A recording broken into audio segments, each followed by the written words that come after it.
कौटिल्य म्हणतो की विद्यांच्या उपासनेने प्राप्त होणारा विनय ज्याला कारणीभूत होतो तो इंद्रियांचा निग्रह काम, क्रोध, लोभ, मान, मद आणि हर्ष यांच्या त्यागाने संपादन करावा.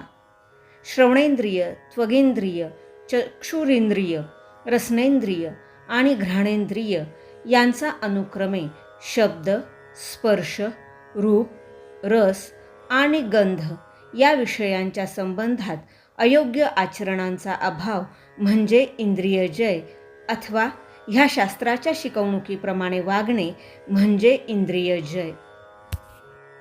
कारण हे संपूर्ण शास्त्र म्हणजेच इंद्रिय निग्रह होय. ह्याच्या विरुद्ध वर्तन करणारा व इंद्रियांवर ताबा नसलेला राजा पृथ्वीच्या चारही दिशांवर राज्य करीत असला तरी लवकरच नाश पावतो.